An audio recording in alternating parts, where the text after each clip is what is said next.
So yes, when you are interacting with these parts of you, it has to feel safe for those parts and loving. Okay, you have to approach them with an attitude of complete compassion, complete love, and presence, and including them. Not with an attitude of, um, I want you to go away because you are painful. No, we all have egos, and our egos are actually what makes us want to escape the pain, because there's another part of us, another part that has separated or that has fragmented from our consciousness, um, and becomes an ego of its own. And this part is actually um, in constant resistance of our pain. It doesn't want us to be with our pain. It doesn't want to be with our pain because this part of us, we all experience resistance towards pain. Oh my God, I can't be with it. It's actually not loving to yourself. This part of you doesn't love you, but that's okay. It's not that it doesn't love you. Actually, it does love you, but it loves you from an egotistical way, you know? And so you have to hold space for it too. And you have to not become it. A lot of us join this part. We think, I don't want to listen to my pain either. I don't want to hear my feelings either. But you have to understand that's the only thing that your feelings are asking for from you. Like I said, trauma is unresolved pain. And unresolved pain, unresolved feelings are basically a result of not having answers, not understanding why you're going through a certain experience. And so you just, um, this aspect of you stays frozen in like confusion, and it also comes up with its own like understanding and meanings of the situation. Like for example, let's say that you went through an experience where your dad would go to work for a long time, and you felt abandoned. You didn't know where your dad would go, and you didn't know why your dad had to go, and so you started feeling that feeling of abandonment, or as though you didn't matter. And so when you experienced this emotion, which was just an emotion at first, maybe when your dad came, you tried to express that to him the way you can, like at your own, ability, because you're a kid. Kids are not perfect at communication. Sometimes they cry, sometimes they throw a tantrum. So maybe when your dad came, you started throwing tantrums and trying to get his attention, but he didn't understand you because he didn't ask you questions like, "Are you okay? Is everything okay? Is there anything you want to tell me?" Because if he did tell you that, that's the closure that you would need in the situation, because then you can express that pain. Yes, I felt abandoned. Yes, I didn't know why you left. And then as a kid, you could open up and talk, but it's actually our the parents' job to create that connection, because kids don't know how to communicate. You can help them to learn how to communicate properly, to use the right words to do that. But most of our parents, they were not taught this themselves, and so they just didn't know how to deal with us and our emotions, especially in emotions of a kid. And so maybe your dad called you entitled or a brat, or annoying, or stop crying, or give you something to cry about. That's the very thing that gaslighted and neglected and abused our emotions. That's basically invalidating our feelings. And when you invalidate someone's feelings, especially a kid, what that happens is that the kid starts to feel, oh my God, maybe I am really wrong for acting like this. Maybe there's something wrong with me. Maybe I need to change. Maybe my dad did leave because of me. Maybe my dad does not love me or like me anymore because I'm a bad girl. And so then you start to get into like some sort of a coping mechanism that you cope with, that makes you feel like you're gonna get love when you do that. Like for example, becoming very much a people pleaser, trying to please your parents, trying to be exactly who they want you to be, and maybe you'll get into that habit of doing that, you know. And that's how your coping mechanisms get created. It's because they're trying to protect you from a certain outcome or a certain fear that you have. I'm gonna get abandoned. So in order for me to not get abandoned, I have to be the perfect person, or I have to act like this. I have to act like that. You just start to test out whatever works for you at that time. But that's what created the trauma. And so I want to tell you, all you needed is to be acknowledged when you were a kid. All you needed to be heard. All you needed is to be is to hear the truth about the situation. Okay, and so you can do that for yourself as an adult. But you can't start with pushing these parts away. You have to start with unconditionally being present with them, being like an open door for them. Practice compassion. practice you have to practice compassion towards yourself, practice love, practice like being unconditionally loving towards yourself. Like all these things are going to help in actually making these parts of you that are holding on to pain open up to you, and eventually they're going to feel heard, their pain is going to feel seen. That feeling of pain and rejection and all of that is going to be cleared out, because what your pain is asking from you is not for you to just analyze things and like rationalize with it and tell it, oh, you're fine. Your pain, it needs to be held, it needs connection. That's what it's looking for the most. And it wanted that connection from your parents, but your parents couldn't do it, and so you have to connect to yourself. Now as an adult, you have to connect to this part of you. Like I said, what you have to do is create. You have to find out who you actually are. You are the awareness. You are the consciousness. Practice. What I want you to do is, this is some things that you can practice that can help with this process. It's actually called the disidentification tool. It's a healing tool that is one of the first things to start with if you want to truly transform your negative emotion. The reason for that is because once you disidentify with every part of you, with your ego, is basically what we're saying, and you realize that you are the awareness, you're not really any of these feelings, any of these thoughts, but they are within you. Once you understand this truth, it's going to be easy to hold space for it. Because what you need is to be that person for yourself. You need to connect with your heart and with the love and compassion that you have in your heart. And then, once you do that, you need to learn to basically just be with each and every part of you unconditionally. Even if it's the part of you that doesn't want to listen to you, even if it's the part of you that wants to run away from pain. That's one of the things that you do when you're sitting with your pain and you have like an emotion. You have to focus your consciousness on it and feel it, and allow it, give it space to express itself, because that's what it wants. But then if you feel as though your body is like contracting and it's like you need to run away or you feel uncomfortable, understand that's another part of you that is uncomfortable for a reason. It has its own reasons why it thinks that you shouldn't go into that pain. Maybe because it thinks that you're gonna die, or maybe because it thinks that it's too dangerous, or maybe there is a truth that it doesn't want to come face to face with it. Like, oh my god, I'm gonna be abandoned if I am being myself. Even though that's not really a truth, but it doesn't want to face something. Maybe that's what it's feeling. Maybe it's feeling like it's not gonna be able to be embraced and loved for who it is, and so it's like it's trying to feel that feeling. And so just figure out, you have to move your attention completely to this part that basically resists a certain type of pain. Like if you're doing inner work and you are trying to feel a certain emotion that's uncomfortable, but then another part of you is like, oh my god, I don't want to feel it, and it tries to distract you, move your attention to that part that's trying to distract you. And then try to understand this part, just be with it, settle down and be with this part, and try to like understand what this part is saying to you.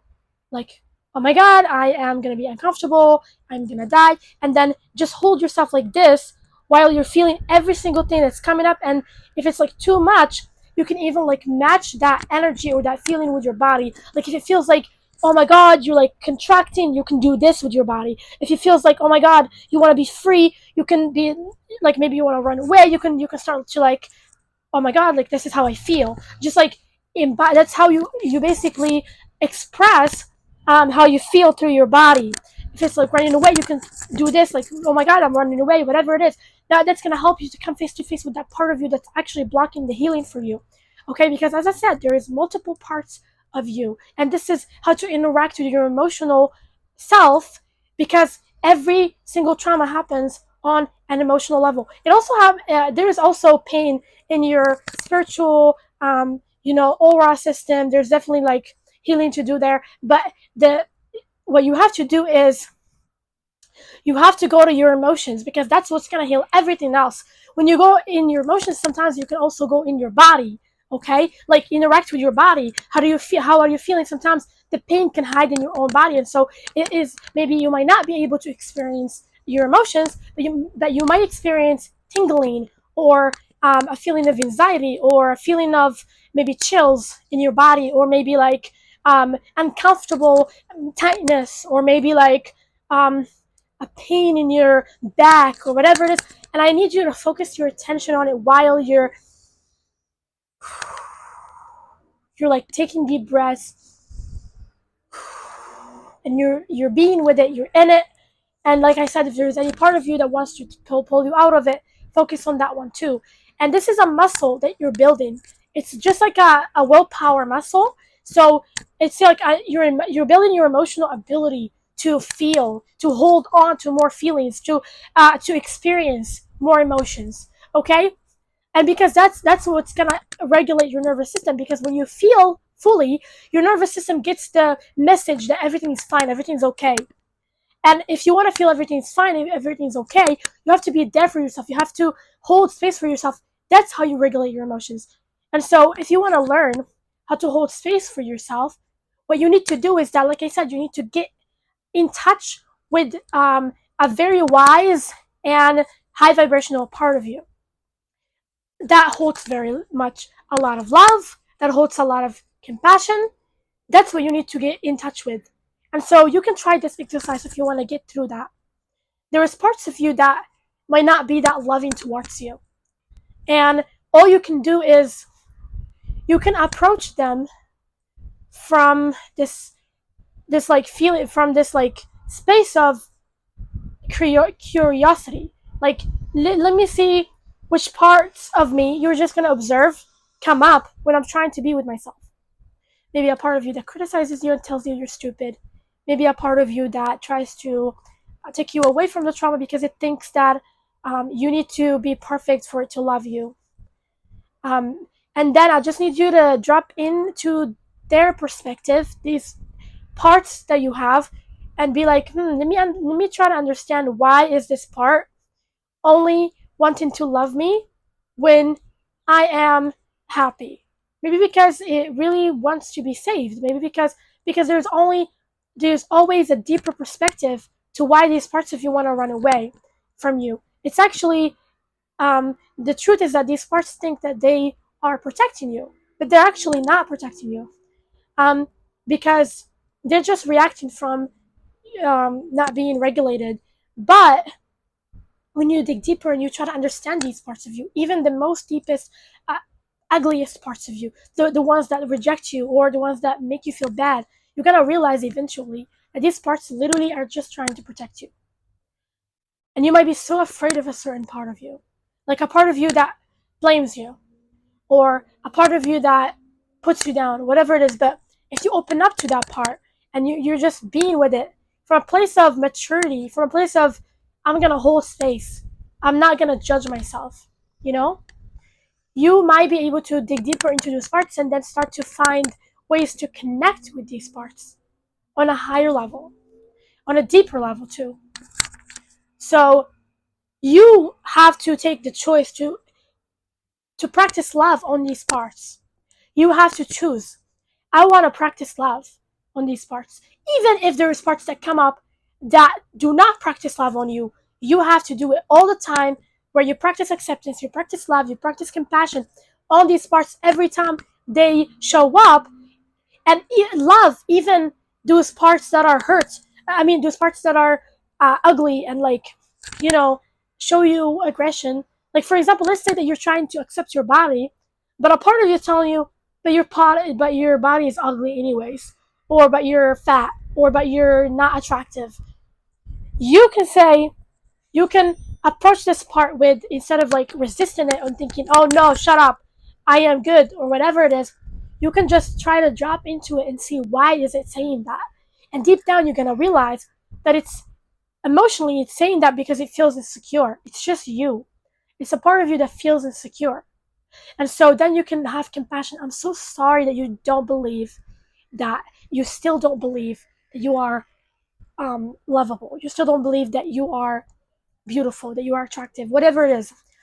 And I want to tell you, if you really truly want to transform these negative emotions, you have to have um, the capacity to be as slow as possible, as patient as possible with them.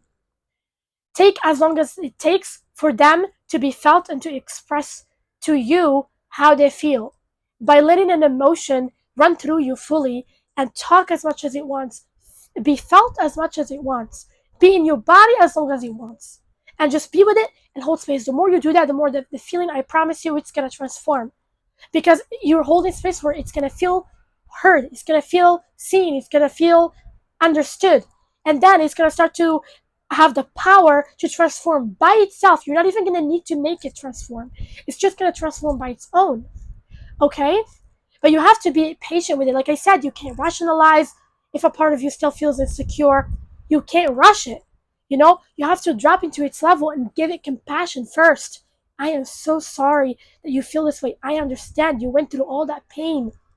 You have to understand how much pain you went through. If you just went back to your childhood, you're going to see how much you've constantly been hurt by these patterns of your parents that has been passed down on you, like gener like it's been generations. It's been like a whole bloodline of trauma. Like your grandma has trauma, and then she gives it to your dad, and then your dad has trauma, and then he gives it to your mom, and then your mom has trauma, and then she gives it to you. Stuff like that. There's a lot that happens here. And so this trauma has been passed down to you, and it's a very heavy trauma. So be patient, develop a patience from within to understand yourself on a deeper level, to provide yourself with so much love and understanding. You have to be okay with your hurt. You have to be okay with your pain. That's the truth. If you truly want to heal, that's the only way out, is to be okay with experiencing these amounts of pain. Is to not expect yourself to be perfect, not expect yourself to be healed, okay? Not expect yourself to just be better by now, okay? That's not how you heal. That's not the best place or space to hold for those emotions to transform. That's what's happening, okay? And so, like I said, get in touch with love from within. You can even meditate and ask the universe to open your heart. Ask you, spend hours meditating. Maybe not hours, but I'm just saying, like, a lot of minutes, like for as long as you can meditate for. Meditate every day, breathe, and get in touch with yourself, with your soul, and ask for love. Ask for the universe to hold you in its love, to hold you in its compassion, to hold you in its patience, to hold space for you fully. And then you'll experience it yourself. How does it feel? And I want you to get in touch with it. Keep focusing on that love, growing and growing and growing. Unconditional love. Ask yourself, how does it feel to have unconditional love within me? How does it feel to be unconditionally loving towards myself? Is to not expect myself to be perfect. And unfortunately, it's because our egos has a lot of desires and it wants to fulfill them. Like, oh, I want people to look at me as perfect. I want people to, I want to manipulate people into thinking that I'm this beautiful person. And that's why I'm putting all these masks. You have to unpack the masks of your ego. Understand what your ego is up to.